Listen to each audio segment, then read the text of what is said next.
शांति। 30/1/2023 की मुरली है।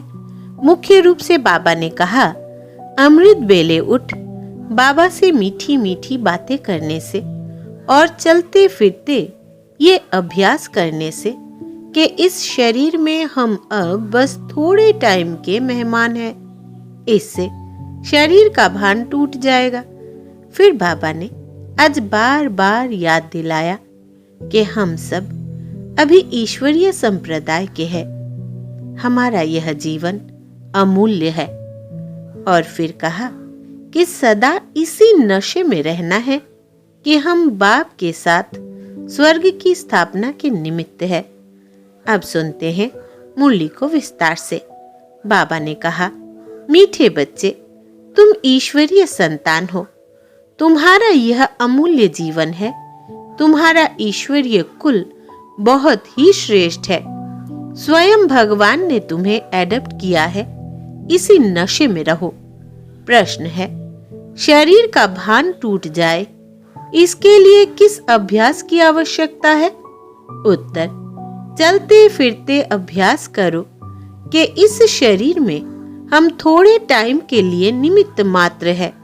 जैसे बाप थोड़े समय के लिए शरीर में आए हैं, ऐसे हम आत्मा ने भी श्रीमत पर भारत को स्वर्ग बनाने के लिए यह शरीर धारण किया है। बाप और वर्षा याद रहे तो शरीर का भान टूट जाएगा। इसको ही कहा जाता है सेकंड में जीवन मुक्ति।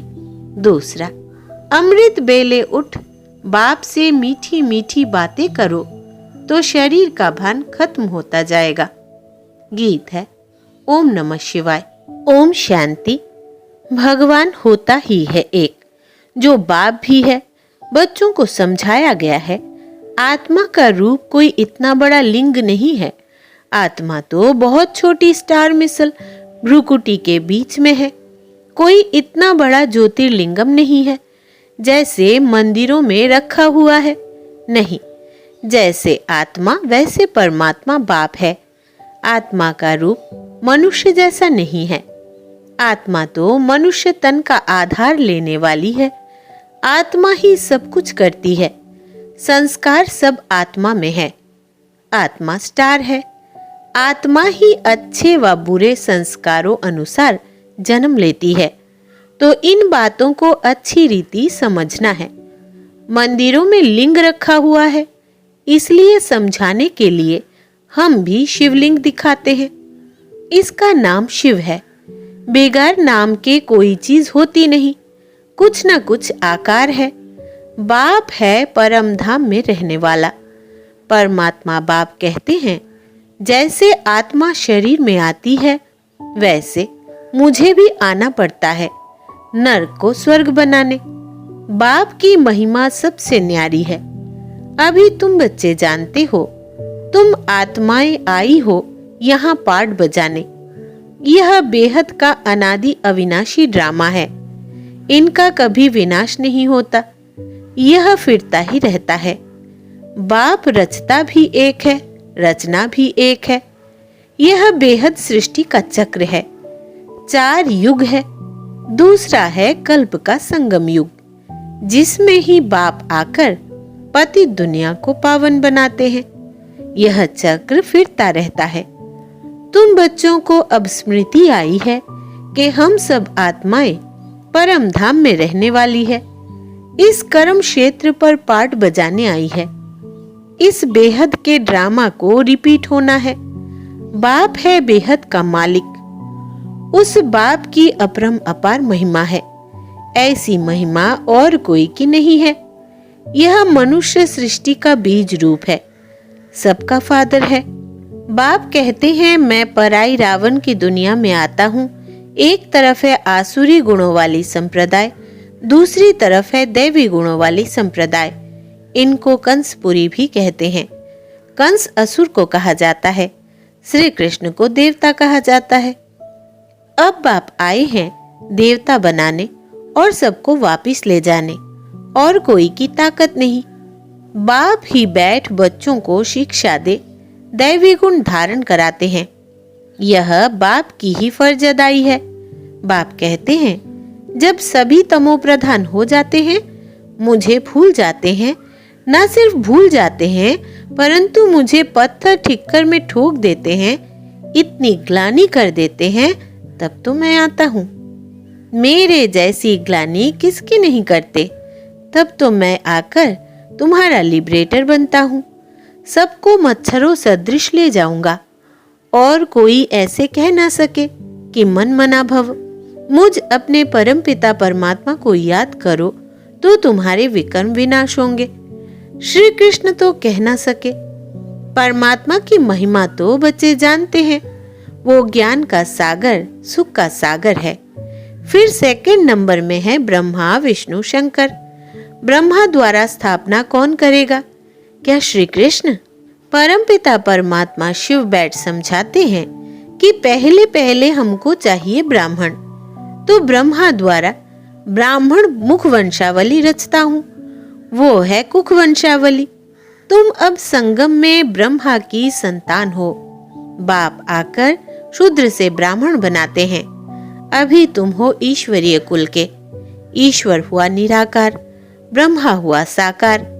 बाप पहले पहले ब्राह्मण फिर देवता बनाते हैं। देवता के बाद क्षत्रिय। यह चक्र फिरता रहता है। फिर इनसे और धर्म निकले हैं। मूल है भारत। यह भारत अविनाशी खंड है, जहां बाप आकर स्वर्ग बनाते हैं। वो बाप भी है, टीचर भी है, तुम्हारा सद्गुरु भी है। इनको फिर सर्वव्यापी कैसे कह सकते? वो तो तुम्हारा बाप है। इस दुनिया में सिवाय तुम ब्राह्मणों के कोई त्रिकालदर्शी हो नहीं सकता। तुम बच्चे समझते हो, परम पिता परमात्मा के साथ हम परम धाम के रहने वाले हैं। फिर नंबरवार कर्म क्षेत्र पर आते हैं। फिर पिछाड़ी में हम ही जाते हैं। 84 जन्म पूरे लेने हैं।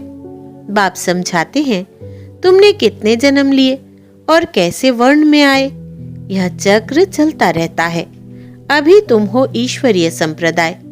यह तुम्हारा अमूल्य जीवन है, जबकि तुम ईश्वरीय संतान बने हो। ब्रह्मा द्वारा बाप आकर एडप्ट करते हैं। बाप है स्वर्ग का रचयिता, तो खुद ही आकर स्वर्ग का मालिक भी बनाते हैं। अब सारे विश्व में शांति स्थापन करना यह बाप का ही काम है। बाप कहते हैं, मेरा पाठ है, मैं तुमको फिर से राजयोग सिखलाता हूँ, जिससे तुम एवर हेल्दी बनेंगे, जैसे देवता बने थे। फिर अब रिपीट होता है। यह सैंपलिंग लग रहा है। बाप बागवान है, इन द्वारा कलम लगा रहे हैं। बाप सम्मुख बैठ समझाते हैं। मेरे सिकिलदे बच्चे, बहुत समय से बिछुड़े हुए बच्चे, याद है ना? मैंने तुमको स्वर्ग में भेजा था। फिर तुम 84 का चक्र लगाकर अब आकर मिले हो। अब अपने को आत्मा समझ मुझ बाप को याद करो। तुमको वापिस जरूर ले जाना है। तुम चाहो ना चाहो ले जरूर जाना है। पहले आदि सनातन देवी राज्य चला, फिर आसुरी राज्य चला। देवी राज्य के बाद पवित्रता तो चली गई, फिर सिंगल ताज हो गया। अब तो प्रजा का प्रजा पर राज्य है। फिर दैवी राज्य की स्थापना हो रही है। आसुरी राज्य के विनाश के लिए इस रुद्र यज्ञ से यह विनाश ज्वाला प्रज्वलित हुई है। तुम पतित सृष्टि पर थोड़े ही राज्य करेंगे। अभी है संगम। सतयुग में तो ऐसे नहीं कहेंगे। अभी तुम बच्चे पुरुषार्थ कर रहे हो। कराने वाला कौन है? श्रीमत देने वाला समर्थ श्रेष्ठ ते श्रेष्ठ है ही एक बाप।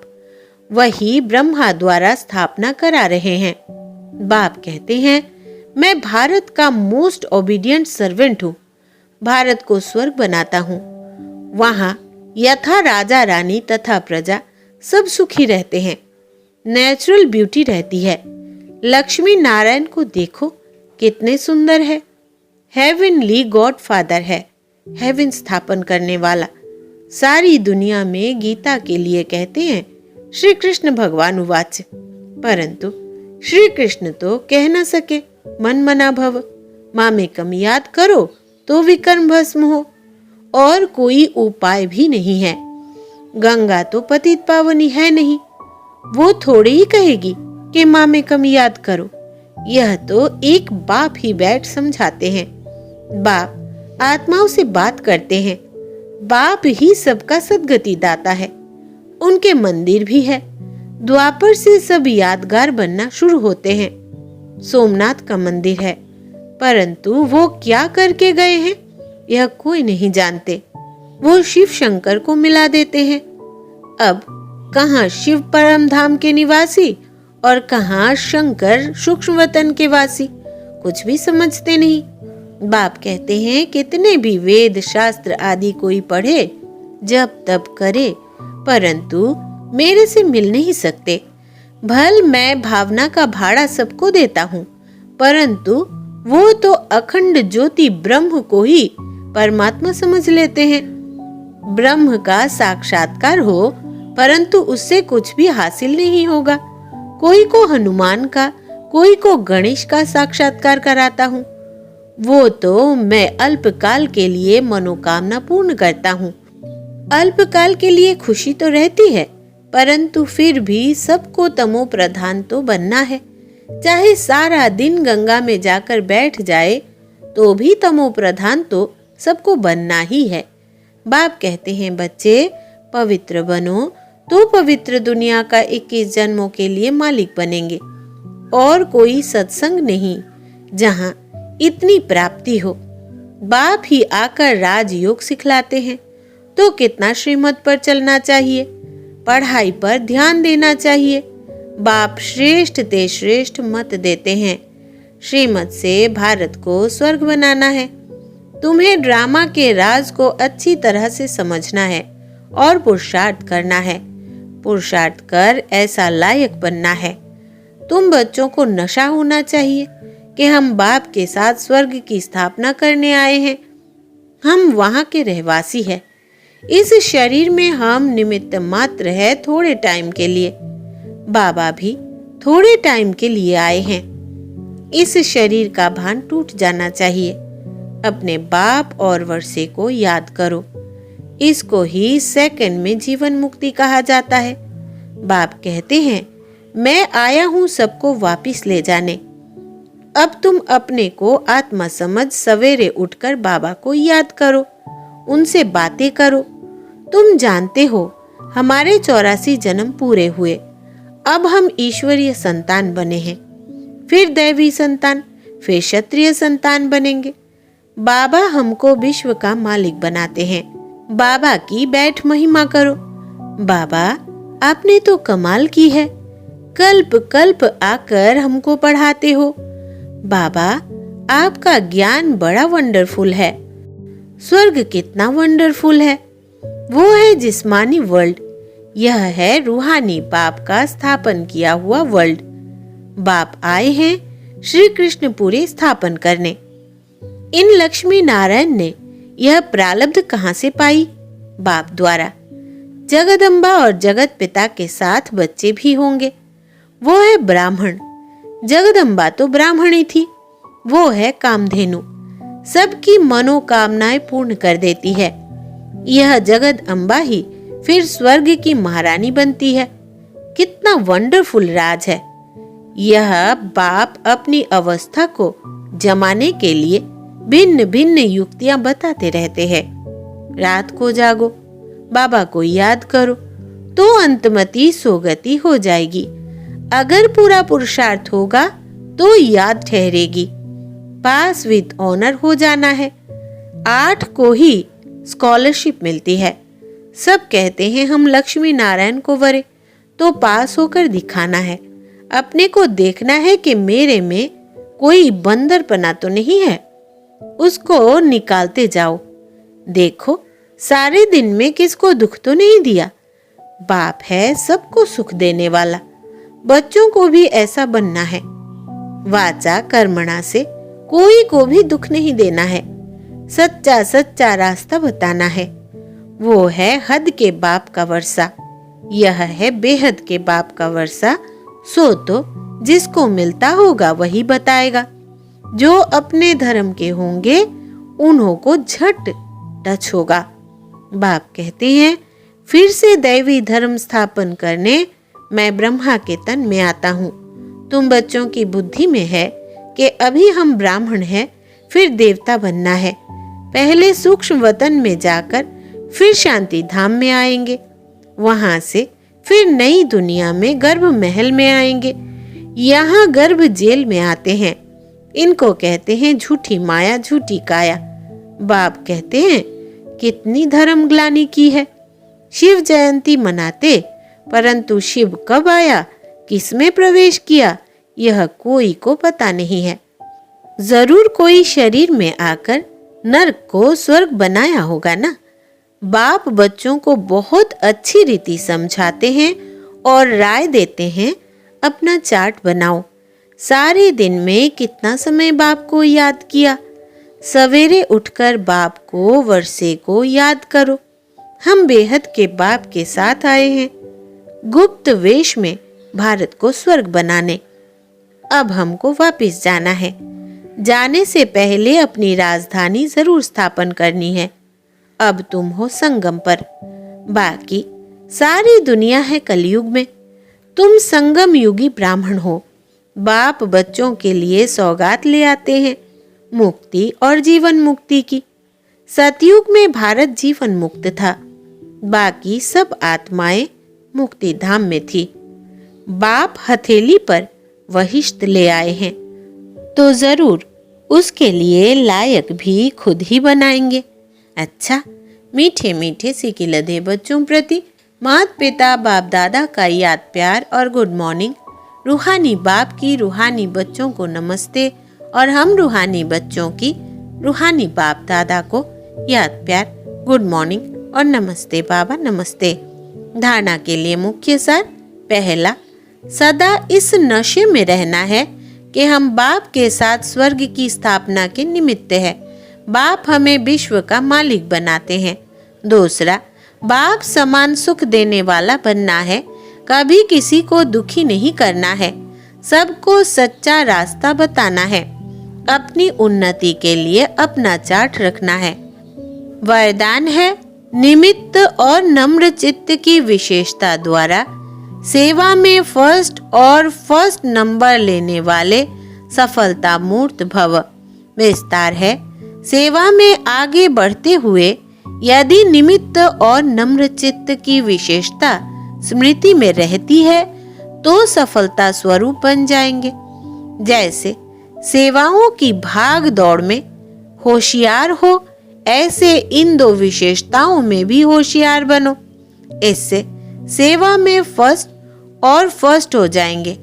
ब्राह्मण जीवन की मर्यादाओं की लकीर के अंदर रहकर स्वयं को रूहानी सेवाधारी समझकर सेवा करो तो सफलता मूर्त बन जाएंगे। मेहनत नहीं करनी पड़ेगी। स्लोगन है, जो बुद्धि द्वारा सदा ज्ञान रत्नों को धारण करते हैं वही सच्चे होली हंस है। जो बुद्धि द्वारा सदा ज्ञान रत्नों को धारण करते हैं वही सच्चे होली हंस है। अच्छा, ओम शांति।